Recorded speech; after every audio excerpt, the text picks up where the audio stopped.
Bonjour, dans cette vidéo, vous allez découvrir 6 conseils pour vaincre la peur de la mort.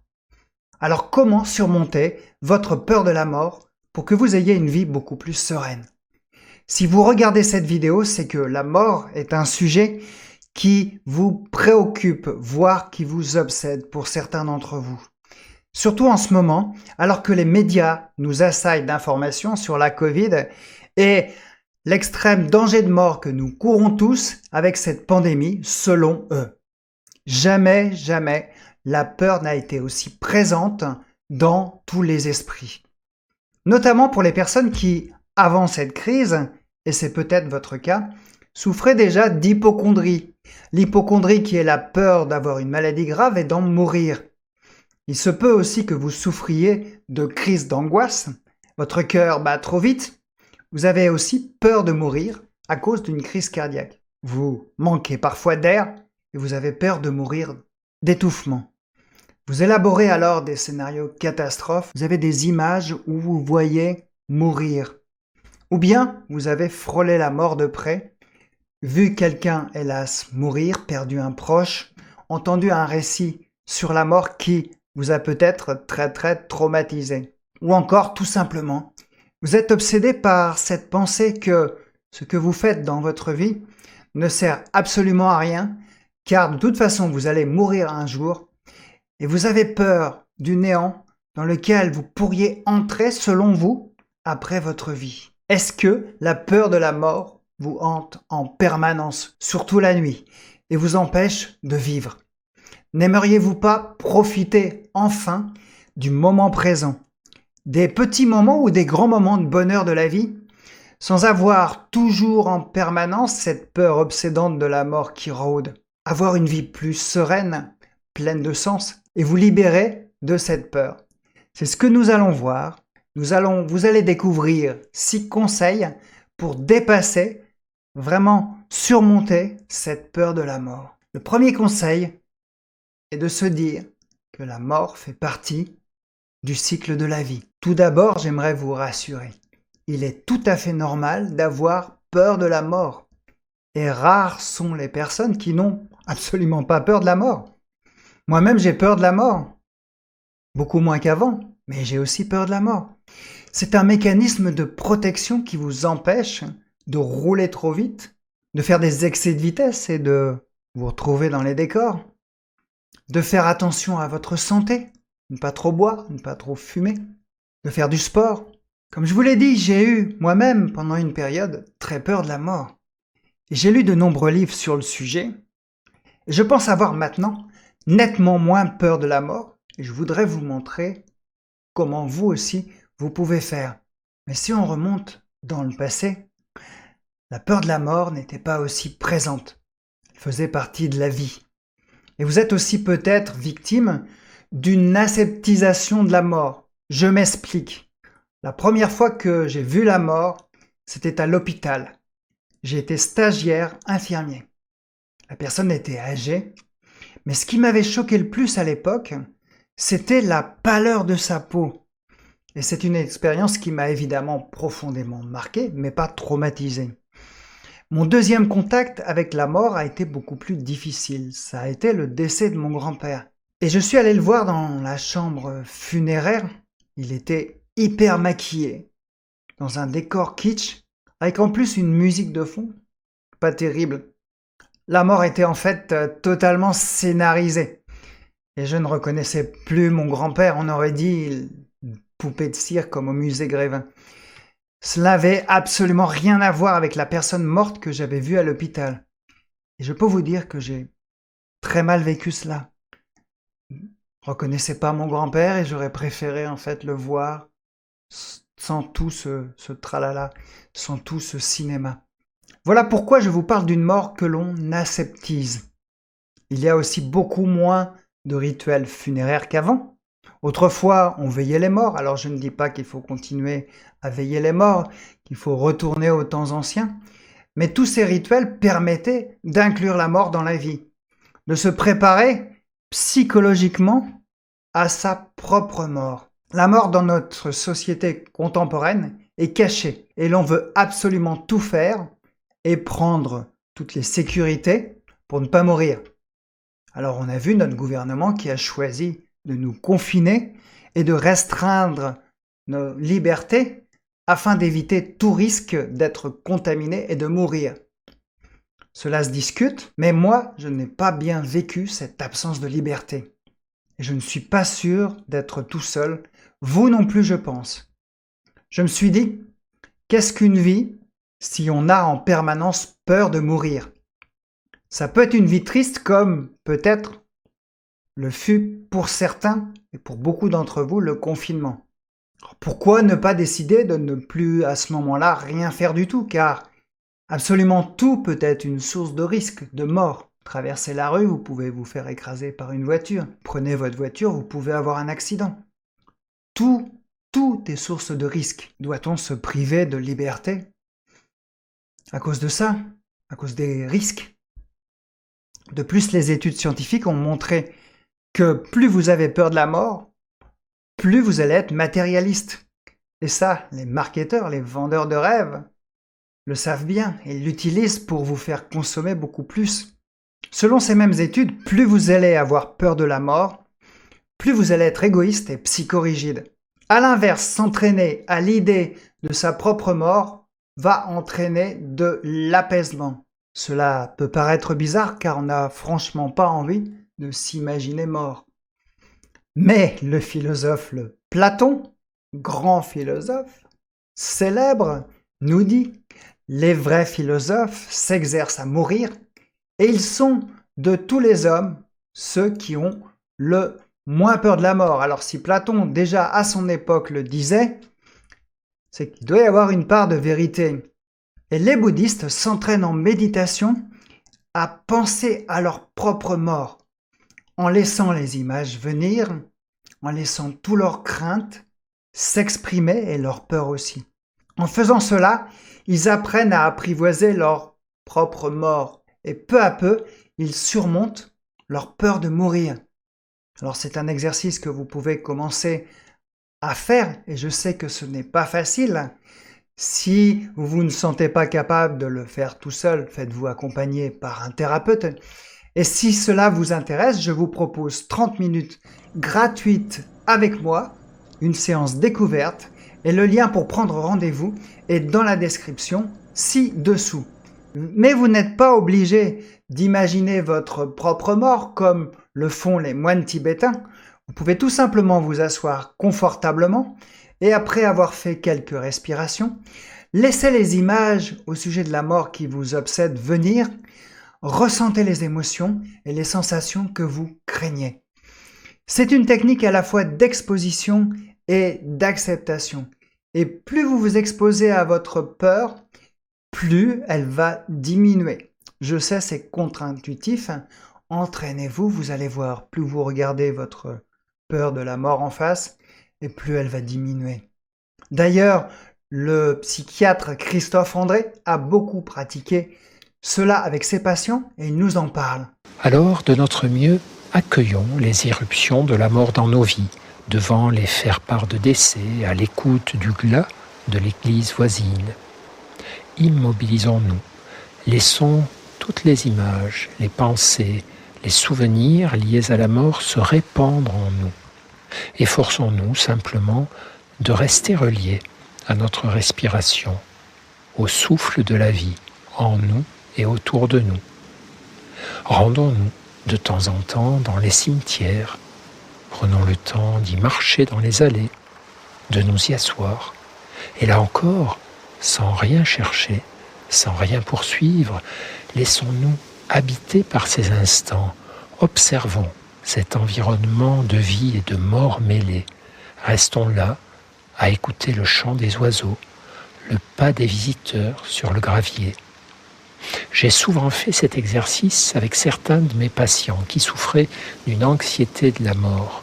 Et nous en avons gardé, eux et moi, des souvenirs d'expériences très fortes et paradoxalement très douces. Le deuxième conseil, c'est avoir la foi. Je ne pouvais pas ne pas aborder dans cette vidéo la notion de vie après la mort. Alors, si vous croyez en un Dieu, de quelque confession religieuse que vous soyez, cela peut vous aider.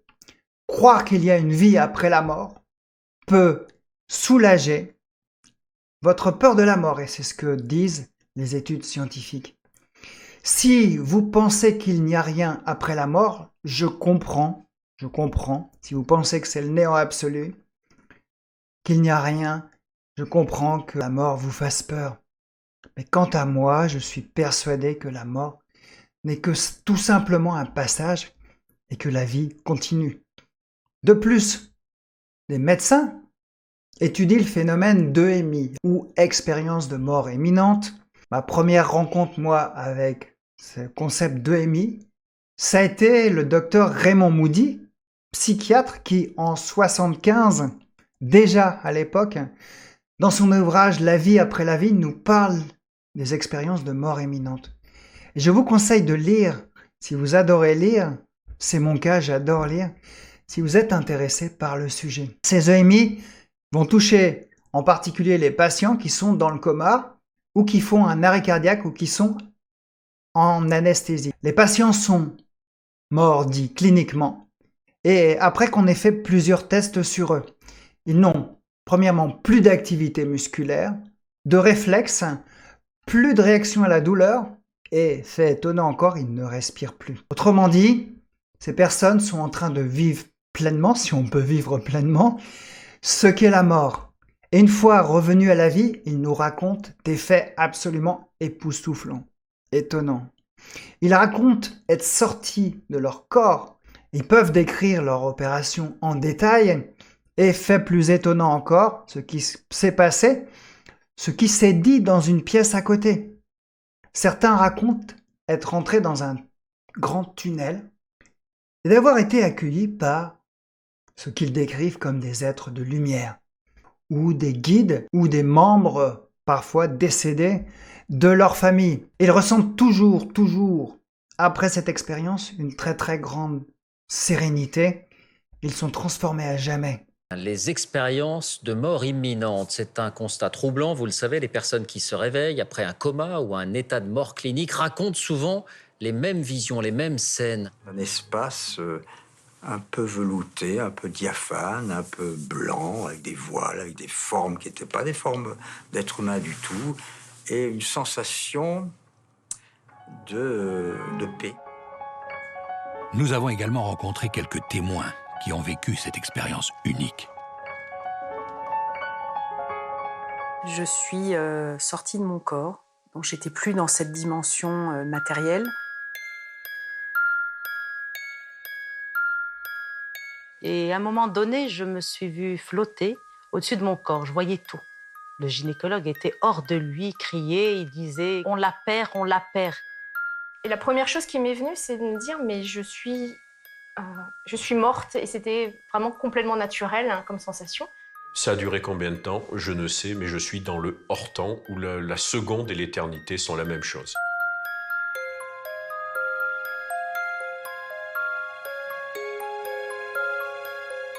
Donc je voyais cette lumière qui était éblouissante et c'était une lumière qui était empreinte d'amour. C'est une lumière qui est une chaleur qui est extraordinaire et qui est attirante. Moi-même, après, je dis, on n'a pas de mots, on essaie de le dire pour que les gens comprennent. J'étais dans un état de félicité absolue, en fait. Un état de...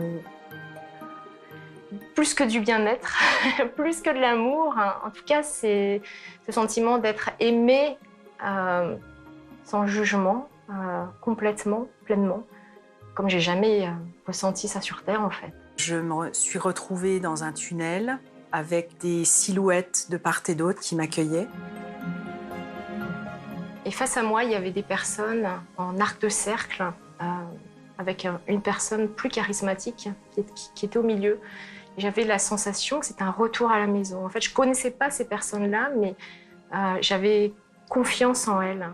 Je vais subir donc un jugement, mais ce jugement, ce n'est pas un jugement tel qu'on pourrait le penser. Ce jugement, ce n'est pas péremptoire. C'est moi qui me juge, ce n'est pas la lumière qui me juge. En fait, c'était tous les petits actes qui étaient faits sans amour qui apparaissaient. C'est moi qui m'aperçois que je suis un être qui doit devenir meilleur au sens de cette lumière qui m'attire. J'étais encore là-haut, ou là où je ne sais pas. Et je voulais y rester. Ainsi, si vous avez la foi, quelle que soit votre religion, et si vous croyez que la mort n'est pas une fin en soi, votre peur de la mort va s'atténuer, croyez-moi, considérablement. Et je peux vous dire qu'après avoir regardé de nombreux reportages sur la mort, et après avoir lu de nombreux livres sur le sujet, j'ai beaucoup moins peur de la mort. Le troisième conseil, c'est de relativiser ces pensées négatives de la mort. Avec les expériences passées que vous avez vécues, au fil du temps, c'est créé la peur de mourir. Elle devient obsédante. Cette peur se trouve dans vos pensées. Votre cerveau a tout simplement développé une habitude d'avoir peur, et chaque fois que vous allez vous retrouver dans une situation qui vous rappelle la mort, vous allez avoir encore peur de la mort. Cette peur de la mort va ressurgir. C'est une alarme qui se met en place dès que vous paniquez, dès que vous entendez parler de la maladie, d'enterrement, ou qu'une situation vous rappelle le traumatisme que vous avez antérieurement vécu. Il s'est créé dans votre cerveau, au niveau des neurones, un chemin de la peur, mais hélas, ce n'est pas un chemin, c'est une véritable autoroute. Et chaque fois que l'alarme dont je parlais tout à l'heure se déclenche, votre cerveau va envoyer l'information par cette autoroute qu'il y a un très grand danger. Et la très bonne nouvelle, rassurez-vous, c'est que les neurosciences, qui font des progrès tous les jours, avec les imageries médicales, avec le scanner, avec les nouveaux outils qui sont les sciences, les neurosciences sont les sciences qui étudient le cerveau, et ils ont découvert que le cerveau peut changer. Ainsi, vous créez de nouvelles connexions et vous pouvez en détruire d'autres. Ainsi, à force d'entraînement, vous pouvez véritablement transformer cette autoroute de la peur en une petite route de campagne, voire en un petit sentier de randonnée. Vous n'allez évidemment pas vous débarrasser totalement de la peur de la mort, mais au moins, elle ne vous gâchera plus la vie. Alors c'est un entraînement mental. Vous allez avoir besoin de changer vos pensées négatives en pensées plus réalistes. Et j'ai fait une autre vidéo où je parle de ces exercices que je mettrai dans le lien dans la description et qui pourra énormément vous aider. Vous pouvez faire cet exercice de remise en question des pensées négatives par écrit. Tout d'abord, repérez la pensée négative qui vous fait peur et ensuite remettez-la en question. Laissez-moi vous donner un exemple. Si vous souffrez de crise d'angoisse et que vous vous dites que vous allez mourir d'une crise cardiaque, vous pourriez mettre par écrit une pensée alternative, comme « Je n'ai absolument pas d'antécédent cardiaque. Je suis jeune. » Et c'est simplement une crise de panique. Et si vous souffrez d'hypocondrie et que vous avez peur d'avoir une maladie grave, vous pourriez simplement vous dire que vous avez fait déjà tous les examens possibles et qu'on ne vous a rien trouvé. On ne vous a rien trouvé du tout. Que la maladie de toute façon se soigne et que c'est peut-être juste un symptôme passager et pas forcément quelque chose de grave. Entraînez-vous. Entraînez-vous régulièrement. Plus vous allez le faire, plus votre peur de la mort, croyez-moi, va s'atténuer. Et mes clients ont souvent peur de la mort. À force de faire cet exercice, ils arrivent à surmonter, à dépasser cette peur de la mort. Le quatrième conseil est la pleine conscience. Christophe André, psychiatre, a développé la méditation en France et s'est fait connaître énormément dans son ouvrage « Méditer jour après jour ». Il nous parle de l'extraordinaire pouvoir du souffle. De toute façon, la méditation a toujours eu un effet bénéfique sur l'angoisse. Lorsque vous êtes en pleine angoisse de mort, vous pouvez toujours, faites-le, vous allez voir ça fonctionne, vous concentrer sur le souffle. Parce qu'il est énormément difficile de penser et d'à la fois se concentrer sur son souffle. Et puis si vous respirez, c'est que vous êtes parfaitement en vie. Le souffle, c'est la vie. Il vous appelle, éloigne les ruminations de la mort. Aussi, je vous conseille d'acheter le livre de Christophe André avec lequel j'ai commencé à méditer. Vous trouverez aussi sur YouTube des extraits de son livre, des méditations du même auteur. Je vous le recommande vraiment car j'aime beaucoup sa méthode, mais il en existe évidemment plein d'autres. L'essentiel est que vous choisissiez la méditation qui vous plaise le plus. Et surtout, l'essentiel, c'est de passer à l'action. Plus vous faites l'exercice, plus encore une fois, vous apaisez les pensées liées à la mort.